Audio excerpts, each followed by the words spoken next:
Elena got up the next morning and decided to go to Pancakes by the Bay for breakfast and coffee. They got their usual booth by the window.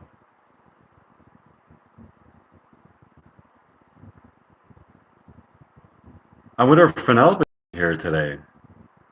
Yeah, that's going to be interesting. Does a person who committed a murder the previous day go into work as a waitress the next day? Oh, here she comes.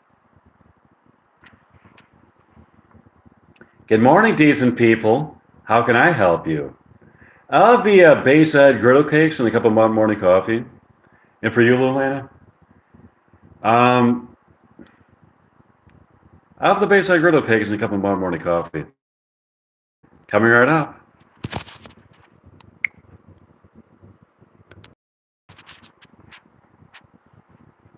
Look at her, Lilana. Does she radiate anything from her aura that would even give you pause to think that she is capable of murder? No, she doesn't. I wonder if it really was her Ethan saw commit the murder.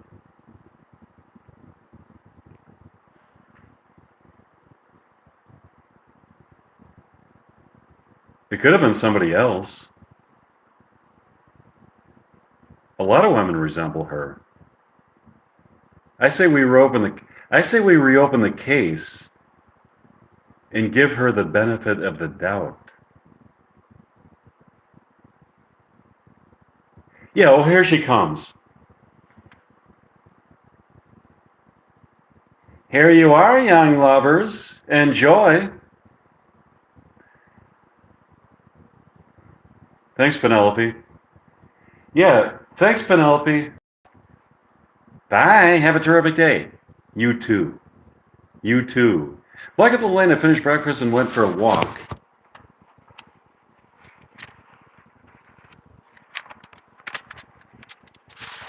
around town.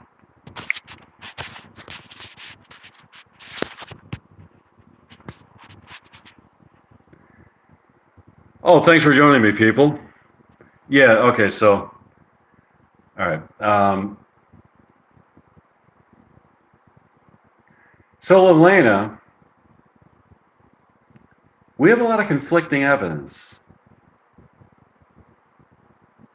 Yeah, the murder still hasn't been solved.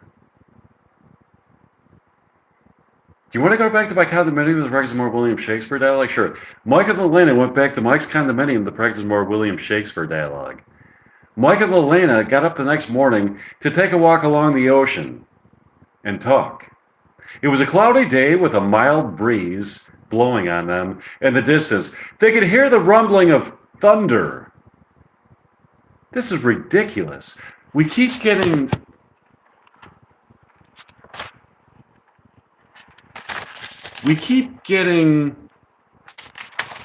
conflicting evidence concerning the murder. Yes, we do have some conflicting evidence about the murder. That's without mentioning the people from the parallel societies that we suspected could have done it. Yeah, I know. It's a dark topic. But in order to solve the murder, I think we'll have to probe deeper into the mind of a murderer. What are the primary motives for murder?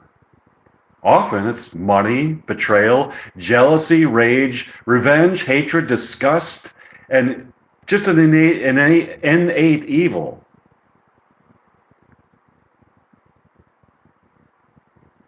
Yeah, those are some of the more common motives for murder.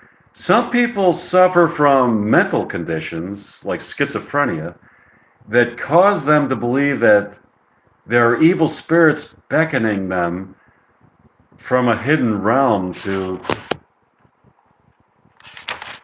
murder people.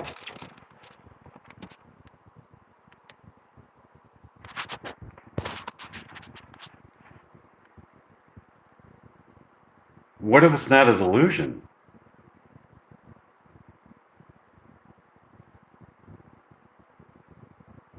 What if there really are evil spirits beckoning them to commit murder? Are you serious? Yeah. You believe in spirits? Yes, I do believe in spirits, both kind and evil. Okay. If there really are spirits beckoning them to commit murder, why would they beckon them to commit murder? Why does there have to always be a why? Why do the actions of human beings or spirits have to be validated by a motive? Isn't it possible for the actions of humans and spirits to be guided by some external force? Some external force? But then, even in that scenario, the force that was guiding them would have a motive. Why do they have to have a motive?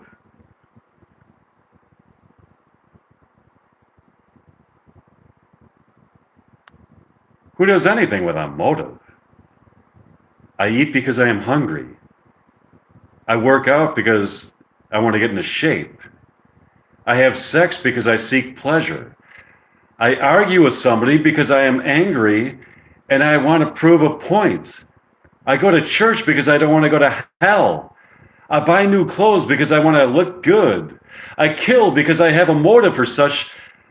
I have a motive. I kill because I have a motive such as the desire for revenge. I agree with that, but maybe on some level, actions don't require motives.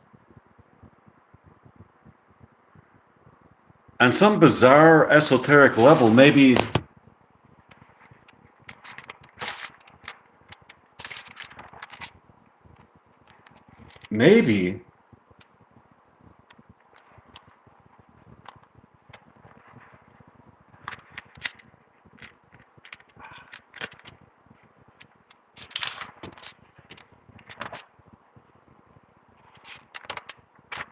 where's bucket?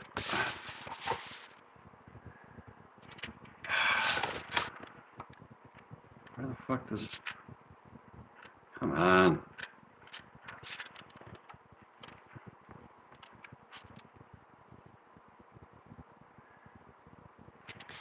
Maybe things happen for no reason at all. I'm gonna think about that and get back to you on that. Okay. Let's just enjoy the day. Yeah, let's. The day turned to evening.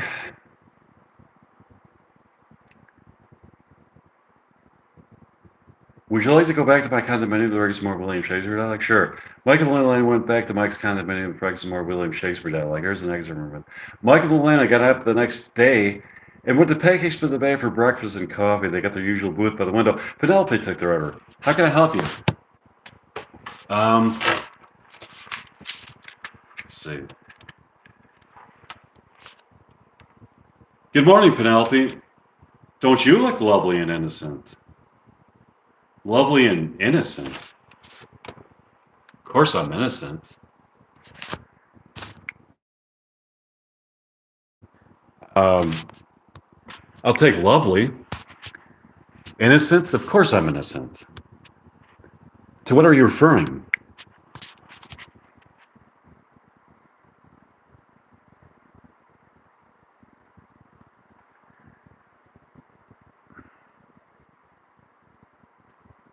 I'm just alluding to how your countenance doesn't cause the typical person to suspect that you could possibly commit any kind of a heinous crime. Oh, certainly not. I'm innocent to the extent that a person can be innocent.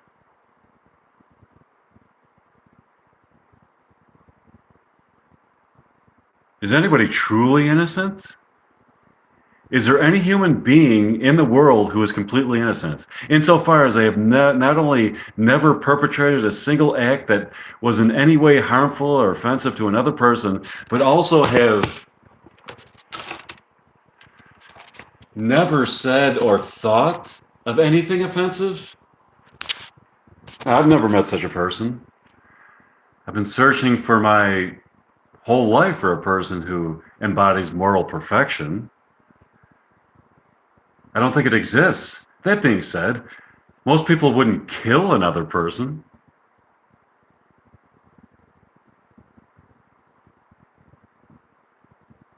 I agree. What are you implying? Let's talk about that some other time. Okay, well, what's it going to be for breakfast? Give me the Paradise Pancakes and a cup of hot morning coffee. And for you, Elena? Give me the Bayside Griddle Cakes and a cup of hot morning coffee. Coming right up. Mike and Elena enjoyed breakfast and went for a walk along the ocean that evening. It was a mild evening in early October. Do you want to go back to my condominium and practice more William Shakespeare dialogue? Sure. Michael and Elena went back to Mike's condominium to practice more William Shakespeare dialogue. Here's an excerpt.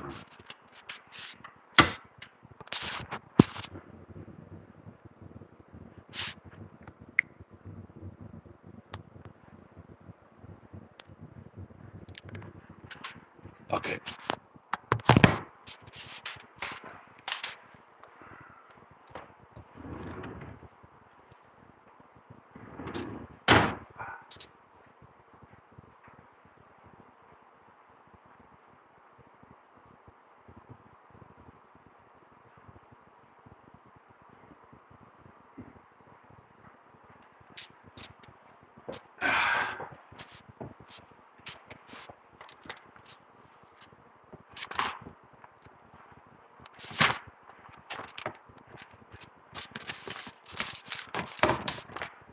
Okay.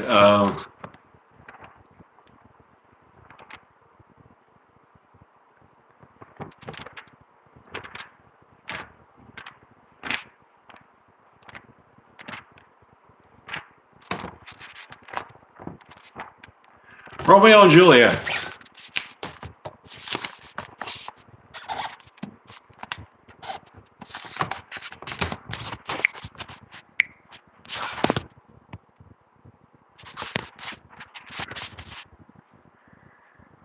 Scene 2, Capulet's Orchard.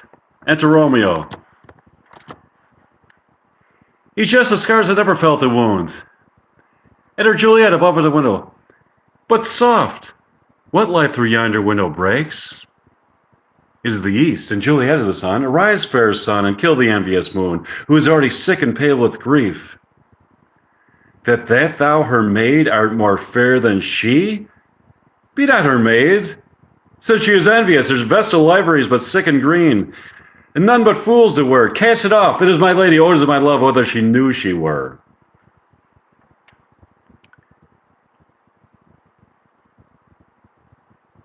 She speaks as she says nothing. What of this? Her eye discourses, I will answer it. Two of the fairest stars in all the heavens, having some business there, do entreat her eyes till they twinkle in their spheres till they return. What if her eyes were there, they in her head? The brightness of her cheek would shame those stars as daylight doth the lamp, which through the airy region streams so bright, that birds would sing and think it were not night.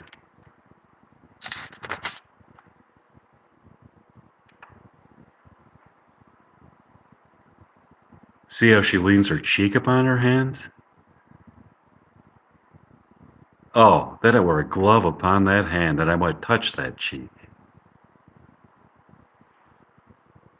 I mean, she speaks, so speak again, bright angel, for thou art as glorious to this night, being over my head as a winged messenger of heaven, unto the white upturned wondering eyes of mortals that fall back the gaze on him. When he bestrides the lazy pacing clouds and sails upon the bosom of the air. O Romeo, Romeo, wherefore art thou Romeo? Did not thy father refuse thy name? Or if thou wilt not, be but sworn my love, and I'll no longer be a Capulet.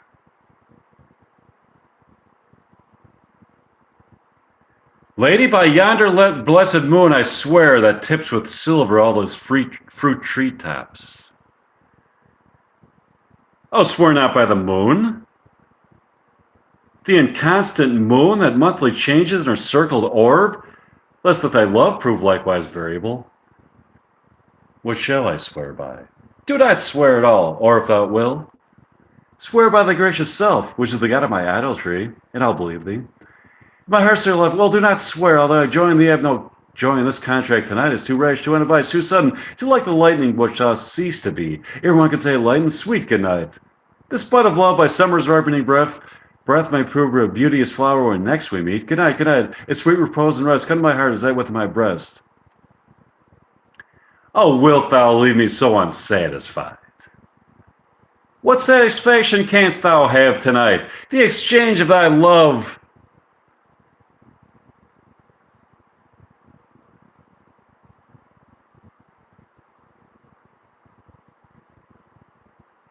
For mine. I gave thee mine before thou did request it. It had what it were to give again. Wouldst thou withdraw it? For what purpose, love? But to be frank and give it thee again, and yet I have the thing, and yet I wish for but the thing I have. My bounty is as boundless as the sea. My love is deep. The more I give to thee, the more I have, for both are infinite. I hear some noise within, dear love, adieu. Anon, good nurse, sweet Montague, be true. Stay by the level, I will come again. Oh, blessed, blessed night, I am afeard. Being a nut, all this is but a dream, too flattering sweet to be substantial.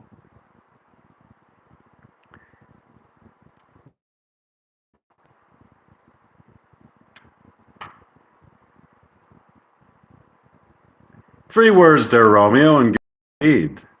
If that thy bent of love may be honorable, thy purpose marriage, send me word tomorrow, by one that'll procure to come to thee, where and what time thou wilt perform the rites.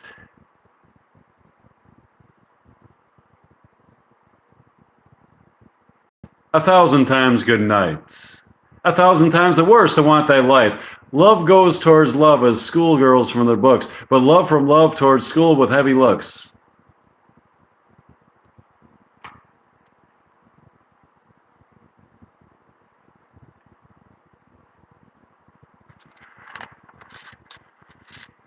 Sleep, dwell upon thine eyes, peace in thy breast.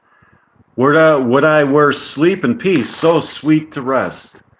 Hence will I to my ghostly father's cell to help to crave, his help to crave and my dear hap to tell.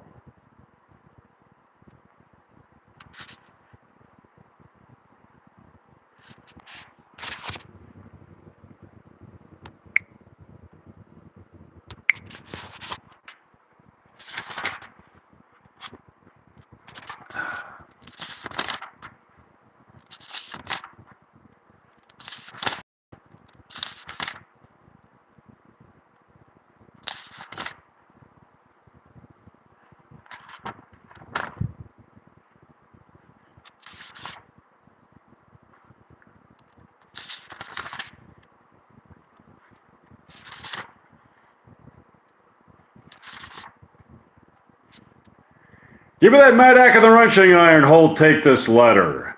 Early in the morning, see thou deliver to my lord and father. Give me the light. Upon thy life I charge thee. Whatever thou hearest or seest, stand all aloof, and do not interrupt me in my course. Why I descend in this bed of death is partly to behold my lady's face, but chiefly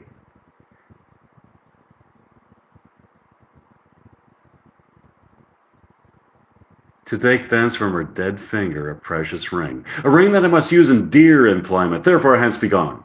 But if thou jealous dost return to prime what I farther shall intend to do, by heaven I will tear thee joint by joint and strew this hungry churchyard with thy limbs.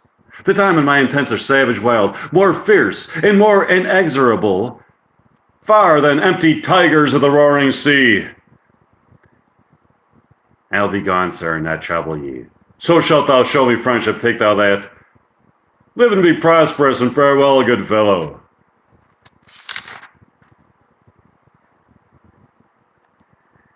This letter doth make good the friar's words, their course of love, the tidings of her death. In her he writes that he did buy a poison of a poor apothecary, and therewithal came to this vault to die and lie with Juliet. Where be these enemies, Capulet, Montague? See what a scourge is laid upon your hate, that heaven finds means to kill your joys with love. And I, for winking at your discords too, have lost a brace of kinsmen, all are punished.